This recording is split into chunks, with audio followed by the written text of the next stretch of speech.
So, the big story of the last week has been Discovery Network supposedly telling composers that starting January 1st, 2020, they have to say goodbye to not only their future royalties that they could be earning by getting their tracks placed on any Discovery Network channel, but also retroactively any music that they've had on any of the TV shows that Discovery distributes.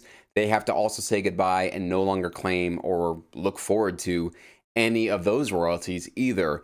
So this is a huge bomb, a shell, just a huge story that landed in the industry last week. And I've been sent this story by probably 20 or 30 of you. So thank you guys so much for sending it my way. Obviously, I definitely became aware of this like when this article dropped, and I've heard all the different different opinions. And of course, the majority opinion here by most composers and producers is this is ridiculous. This is incredibly awful.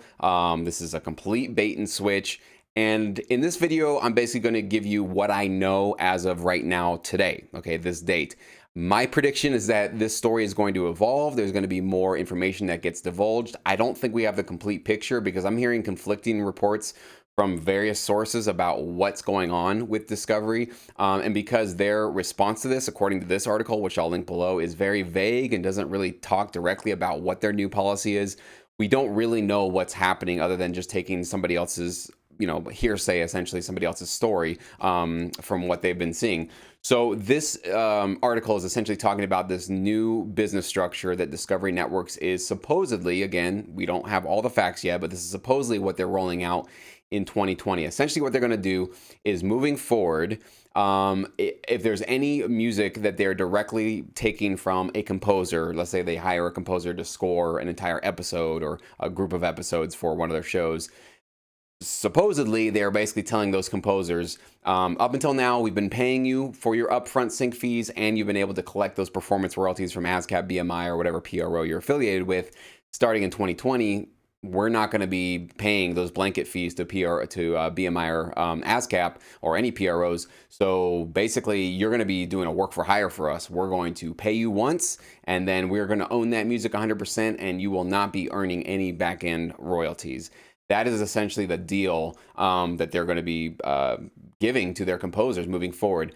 And then on top of that, supposedly, they're saying that even if you had music placed in any of our TV shows in 2019, 18, 17, any time in the past that has been earning royalties all this time, which is kind of our bread and butter really as composers, supposedly Discovery is saying you won't be able to collect on any of those moving forward. So essentially, it's like all that work that you did in the past that we signed an agreement stating that you would be earning those royalties, say goodbye to all that as well. We're not going to be paying those out or paying the PROs that would eventually pay you out with those royalties. So complete mess, complete disaster if all of that is true. And again, if I figure out any new details, I will definitely do an update to this video.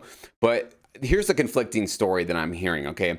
Some people think that Discovery Networks are saying this to everybody in terms of both the direct composers that they hire on and production music libraries. I think most of you guys watching this video are in the production music library world. That's where I've spent all of my career, essentially supplying music to libraries that do. Some of the libraries I've worked with have supplied music to people like Discovery Networks. And then there's the other side where there are direct composers, meaning that Discovery Networks themselves will hire a composer to create custom music for, an entire show, a theme song, whatever it is they need their music composed for. So essentially, if we can kind of keep those two camps in mind as I go through this article, this is the conflict, and this is where I'm not exactly sure of where this is going to land up, because if it's what I think it is, it's actually not all bad. I think it's really mostly bad for these direct composers that are getting, if this is all true, getting the short end of the stick and really being screwed over. And in this video, I will definitely talk to you about, if you're one of those direct composers, some remedies maybe you want to entertain or think about. Again, I'm not a lawyer and I'm not giving you legal advice, but there might be some options you have moving forward to really stick it to Discovery and get some money out of them or get your music back out of them. There's a couple of things I think you guys should be aware of, maybe thinking about doing, and probably hiring a lawyer to help you do all those kind of things, okay?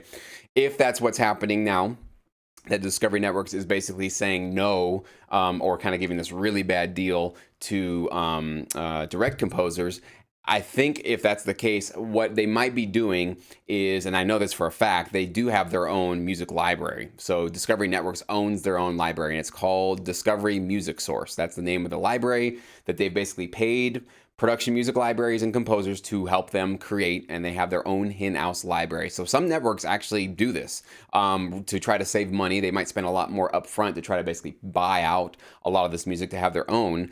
But in every single one of those situations when a network does this, at least the ones that I've been aware of, that I've seen, that I've heard about, the writers are still earning their writers' royalties on those. So even though let's say Discovery Networks has their own library, everything that I've seen from these kind of deals is not that they're saying it's 100% work for hire, but rather that we are going to be giving you a large consideration fee. These can be very hefty, $850, $1,000, $2,000 per track, in exchange for you giving up your publisher share and control of the track. So essentially they get to earn their own publishing royalties, basically, because it's they're controlling that music. They're publishing that music through their own network.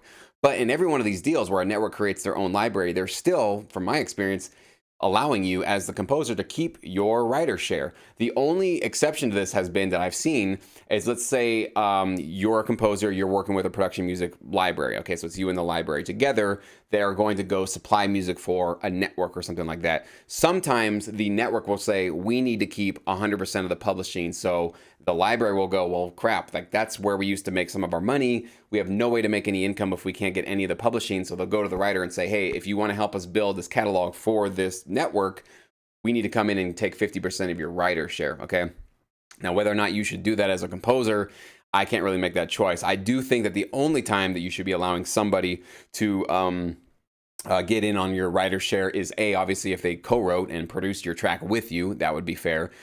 Also, if you're in a situation like that where you have a very high chance or a very high, a good feeling that your tracks are going to be lining up in a small pool of available tracks to get a lot of placements. And I mean, hundreds, thousands of placements, because you've gotten to this small little opportunity where, and it sounds like that's what Discovery might be doing in 2020, is telling all of their music editors and supervisors, you have to use our own music library starting now, moving forward. So if you work with a production music library right now and you have an opportunity to pitch to something like Discovery, that might not be a bad deal, especially since there might be some really nice upfront consideration fees, and especially if you are keeping a portion of your writer share or all of your writer share. Okay, so the reason why I think this might be more the case is because I've actually heard from a few of my students that are working with libraries that are connected to Discovery Networks. And this is what I'm hearing from them, is that this is basically a shift in focus from Discovery. It's not that they're just saying,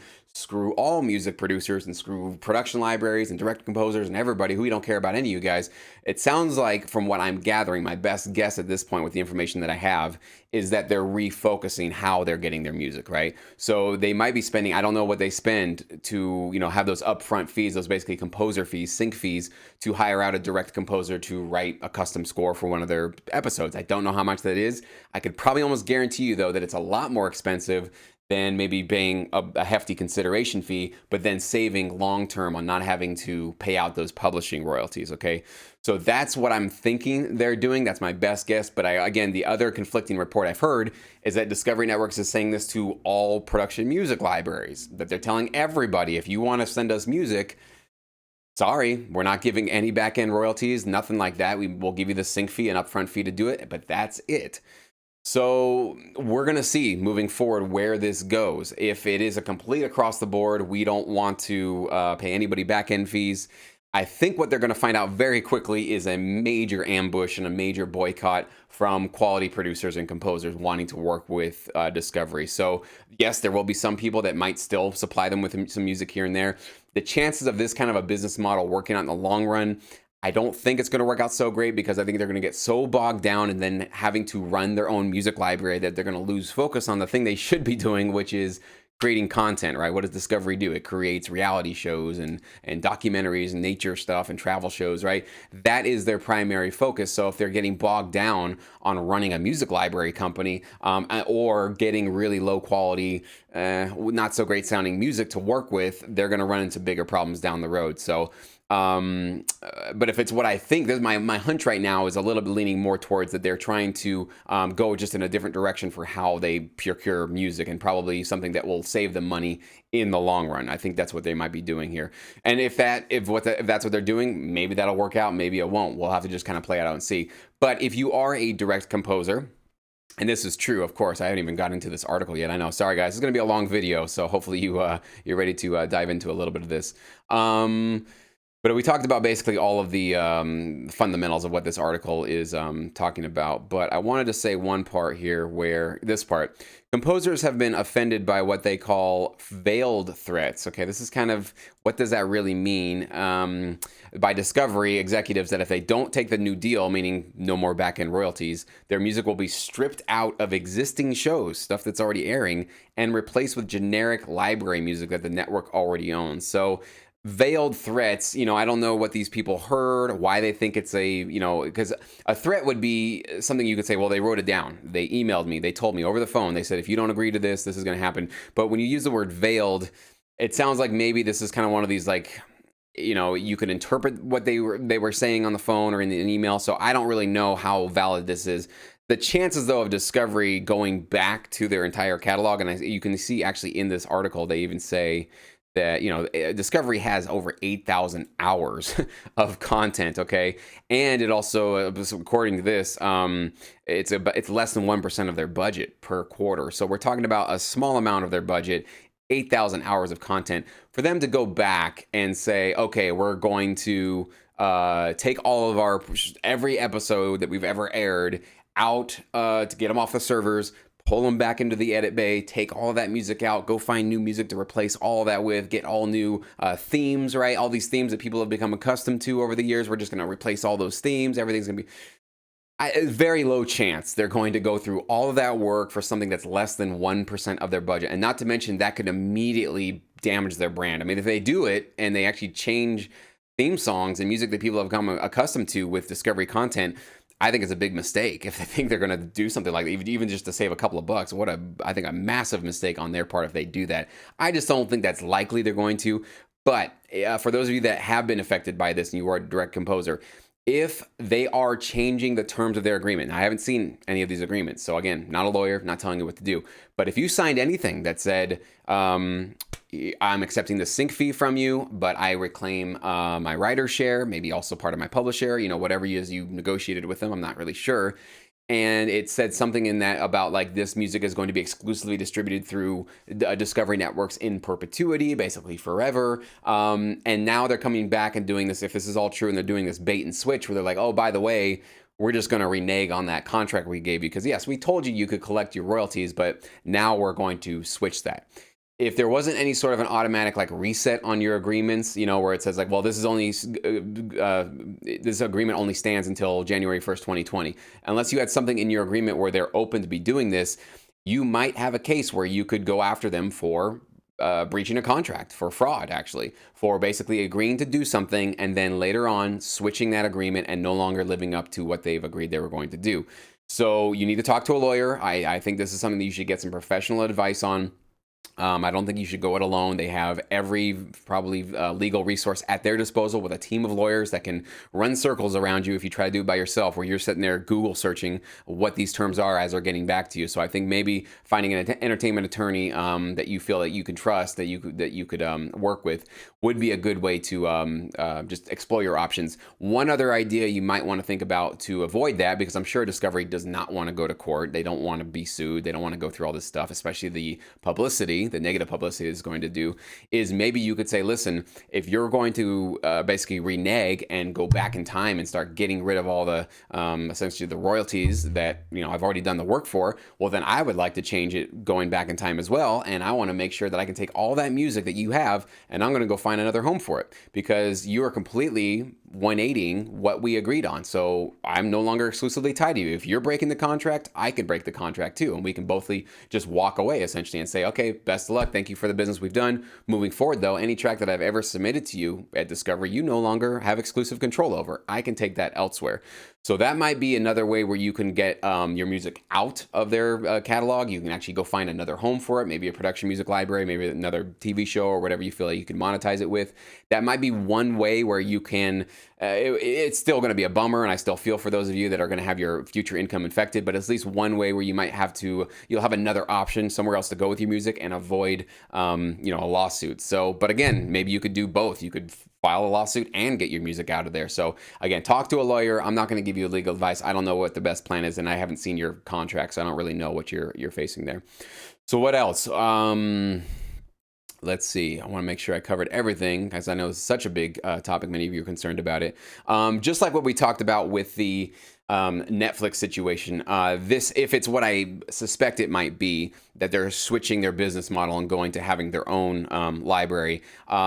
Be ready for this, because this is not going to be probably an isolated incident, and I think there will be, and there has been, I know of others, networks that have tried this model before. Some of them have been more successful than others. And I think just general advice for everybody watching this, no matter if you've been directly composing or if you're a production music library composer, keep your eyes out for new business models and new ventures that are going to be coming online, because you can guarantee, who knows what the future will be, what the new model will be for getting music into these platforms and how it's going to work out. But I can guarantee you this, it's not all going to be the same. And in fact, nothing that we do right now today will be the same thing that we do in 2 years, 5 years, or 10 years down the road. There's going to be new models and also new platforms and new places coming online to secure music. And just as the world is changing, as technology evolves, you're going to see also new business models and new ways of crafting this. The music industry is so much still the Wild West. There's no real hard and set rules to any of this stuff. It's all kind of just what can be negotiated, what can be valued. Now, obviously, I never like hearing these kind of stories where, you know, the producer or the musician is always cut out. They're facing, of course, losing income, because this is obviously always what we deal with, right? We're always the last on the budget. We're always the first to be cut, that kind of a thing. So I've just kind of gotten used to it, because I've been doing this for 11 years now. And so I've been disappointed so many times by deals. So I just kind of have seen it's just part of the world. I mean, I wish it'd be great if we got valued as much as, you know, maybe like a stand-up comedian gets by Netflix, who pays, you know, tens of millions of dollars for them to come onto their platform. But musicians and producers were just, for whatever reason, we are not seen as that important or that valuable, oftentimes. Now, not all the time. So I want to make sure that I'm not painting with a broad brush. I think there are still many companies, many production libraries, many networks that, and ad agencies and everybody else, trailer houses, that really do value music and do value music producers and do value those that specifically contribute to the sync licensing business. So I'm still, even though I know when people first saw this article, people were panicking, and I was getting all these panicked messages. Oh my gosh, is the industry over? It's like, the first thing we should all do is take a breath, just relax. It's one situation, and we need to evaluate it. And we don't really know all the facts of this one. This is one article with a couple of sources. A lot of them are anonymous. Of course, they don't want to kind of stand out and maybe potentially lose work down the road. So I understand being anonymous. So, and that was what I was going to say. The response from where was it at?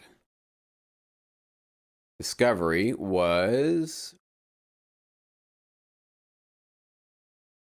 There we go. Our 8,000 hours of original programming a year drives enormous economic value to the global music community. We compensate countless composers and musicians for their valued contributions, and will continue to do so. So they're not really saying anything. Okay, so are you going to value them in terms of just an upfront fee and then tell them like no more royalties? Or are you going to be now spending the upfront fees to build your own library and allow the writer to collect their royalties? So again, until they get a clear sort of response, and hopefully with a lot of this pressure going on. And there was also this website that if you guys want to check out, there were a couple of composers that created this. It's yourmusic.yourfuture.com. So I think they have a mailing list. You can join them. They're going to try to keep everybody up to date. So I'll certainly join it and kind of just see, you know, make sure that I understand as much as I possibly can from what they're doing. But I still think it's premature to know what's going on here, or to really make a judgment call on Discovery. We got to kind of figure out a little bit more about what's happening here. And so I definitely will do, I'm sure, a part 2, maybe a part 3, as soon as I get a little bit more information about what's happening behind the scenes here. So potentially could be, you know, it could be an opportunity for some of you that are production music library composers, and this could be a way to get into a library that a network is building. And for those of you that have been negatively affected by this, again, I don't.